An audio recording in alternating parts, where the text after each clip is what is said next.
Hi everybody, I'm David. And I'm Paul. And we're with the DiceyReview.com. And tonight we're going to be looking at the 2 to 4 player tactical combat game Space Freaks, released in partnership by Stronghold Games and Lautapelit. To begin setup, place the board in the middle of the table. Next, each player will choose a corporation and take that corporation color's player board and the 3 freak figures in that corporation's color. Next, each player will receive all 4 figure bases in their player color. Additionally, they will receive 1 figure base in black and white. Players will then take a hit point cube in black and white and their player color. Next, each player will receive all the cardboard tokens of their player color and all of the freak cards of their player color. Next, shuffle the deck of head cards and deal each player a head card randomly. Players will look at their head card and then build a template for their freak using their freak cards. They can build this freak in any way that they want to, using a card for each designated space. Each freak figure will take on the characteristics of this template.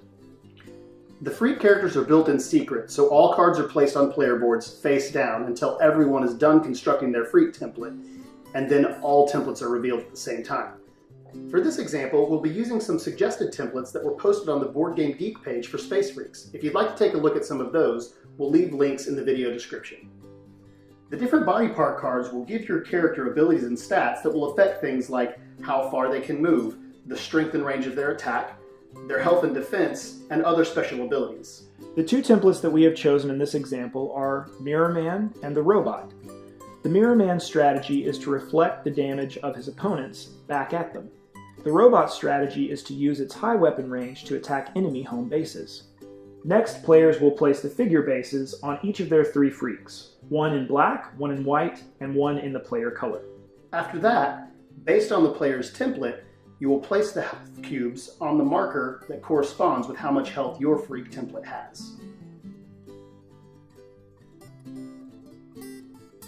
Next, each player will be dealt a number of sponsor cards indicated on the freak's leg card. The remaining sponsor cards are placed in a stack accessible by all players near the board. Next, each player is dealt 3 mission cards. The remaining mission cards can be placed in the stack beside the board as well. Next, place the score track near the board. Then, place the victory point markers, the round marker, and the Arena Master cards in their designated spaces. The round marker will be placed in the space to the left of the 1. In 3 to 4 player games, home bases are chosen randomly. In a 2-player game, players must start at opposite corners.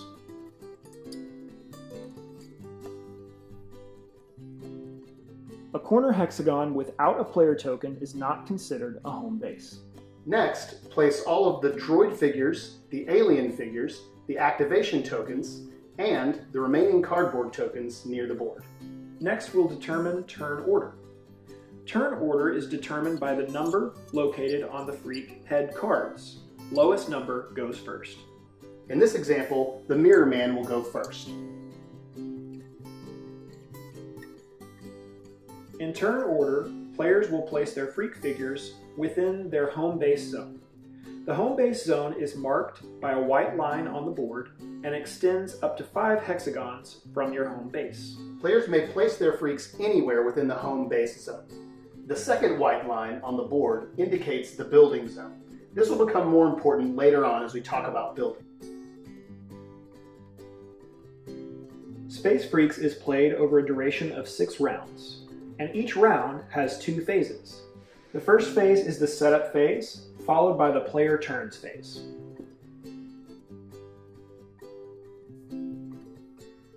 During the setup phase, you'll move the round marker to the current round and reveal the next Arena Master card. The Arena Master card will affect the game in different ways. It could affect freak abilities or affect the board state. Some freak abilities will allow players to manipulate the Arena Master card after it's been revealed before it takes effect. The next phase is the player turns phase. Beginning with the starting player and then in clockwise order, each player will take a complete turn. A turn consists of 5 steps in this order. Step 1 of a player's turn is playing one of the mission cards from their hand, face up in front of them. This step is mandatory. There's no limit to the number of mission cards a player can have face up in front of them at any given time. If at any point during a player's turn the conditions of a mission card is met, then the missions card is discarded and the player gains 1 point and a sponsor card.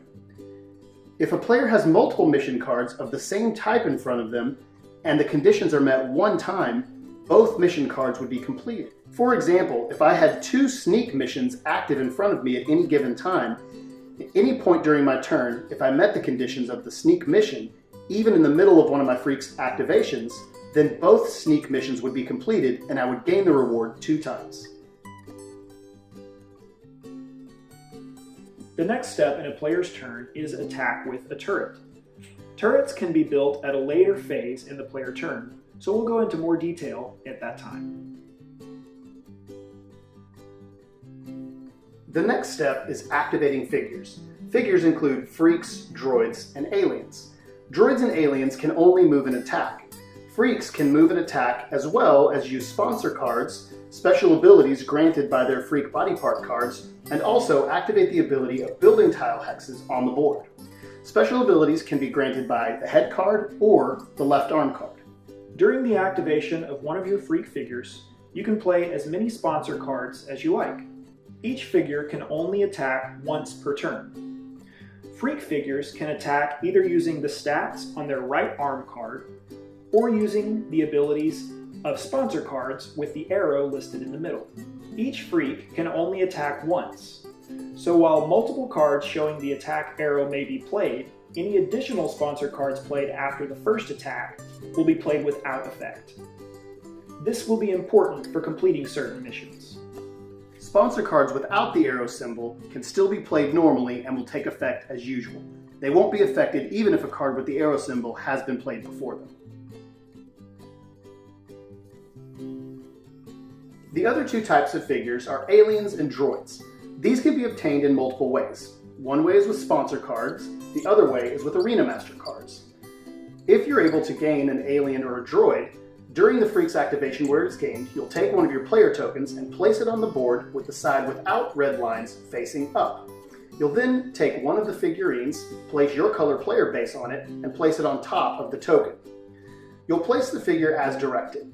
In these sponsor cards, they allow you to place an alien or a droid within 1 hex of the freak that is currently active.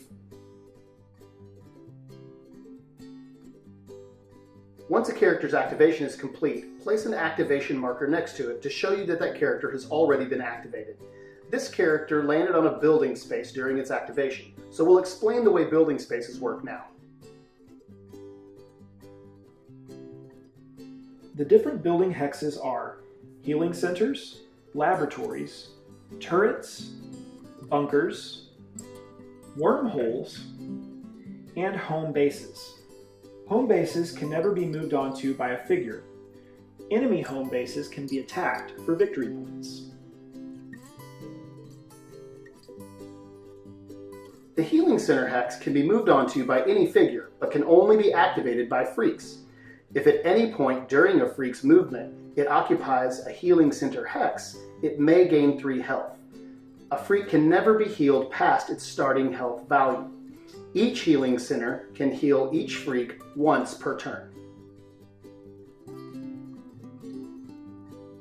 Laboratory hexes can once again be moved onto by any figure, but only activated by a freak figure. If at any point during their turn, a freak occupies a laboratory hex, they may choose to draw 1 sponsor card and then discard any sponsor card from their hand. Each laboratory may only be used once by each freak per turn. We'll go ahead and talk about how turrets and bunkers work now, but we'll explain how they're placed on the board later, during the building phase. Turrets can be built anywhere in the building zone, which is every hex behind the furthest white line from your home base back to your home base. Bunkers can be built in the same locations. At the beginning of a player's turn, during the fire turret step, turrets may attack using the stats listed on the player board. We'll explain more about attacking later. Only the bunker owner's freaks can move into the bunker hex. When a freak is inside of a bunker, it is protected and cannot be targeted. Neither player attacks nor arena master abilities that directly affect freaks will affect freaks inside of a bunker. If a bunker is the subject of an attack, the bunker receives the damage instead of the freak occupying it.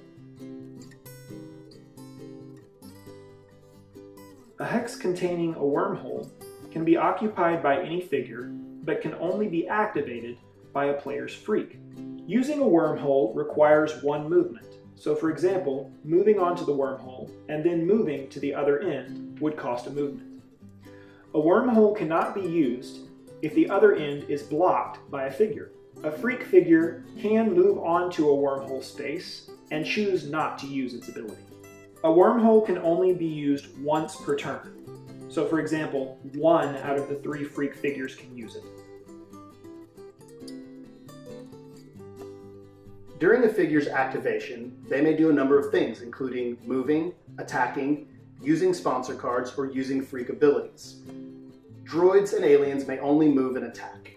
We'll talk a little bit now about movement.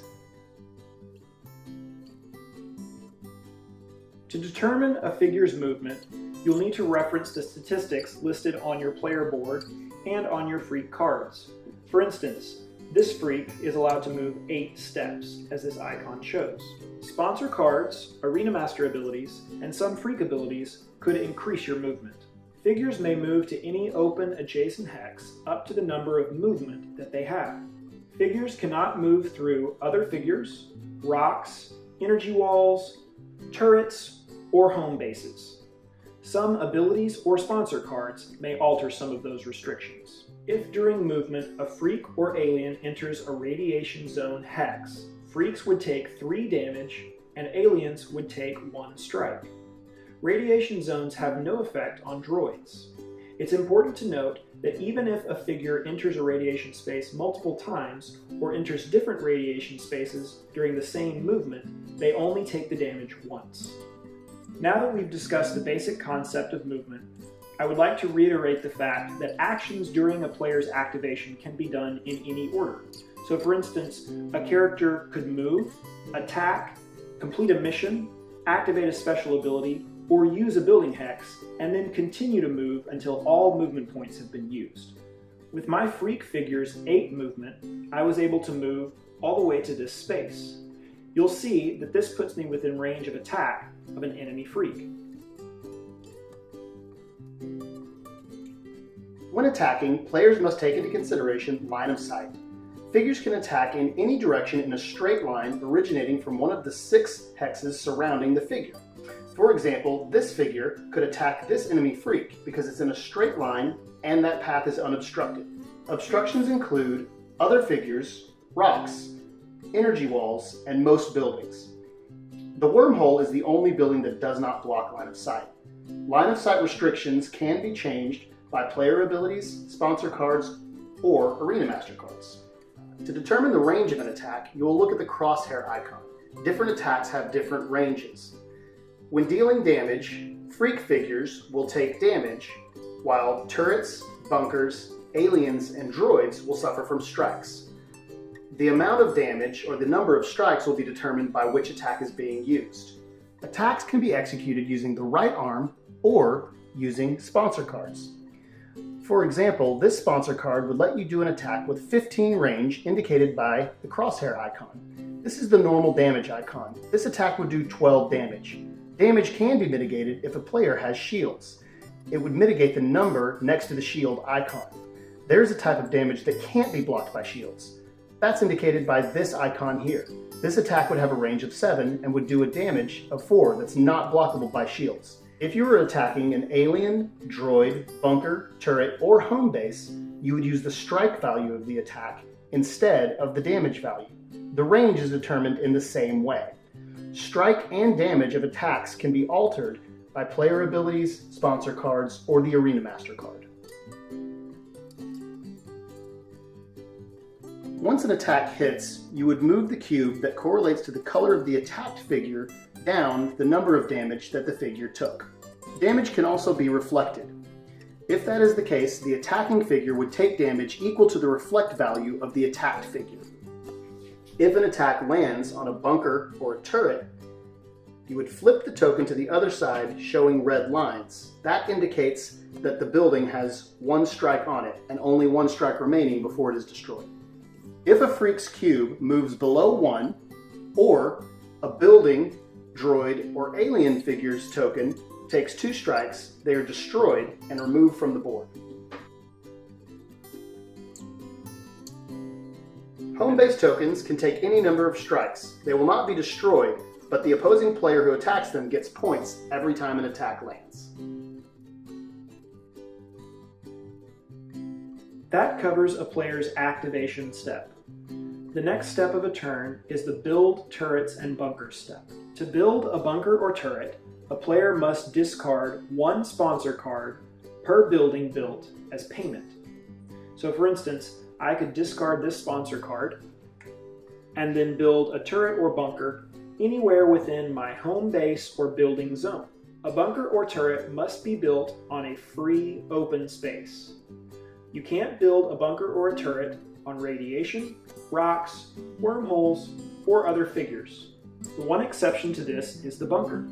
The bunker can be built in the location of a freak you control. You cannot build a bunker where there is an alien or a droid. You can build bunkers and or turrets on your turn, but you're always limited to 2 turrets and 1 bunker. Now that we've covered the build turrets and bunker step, we'll talk about the cleanup step.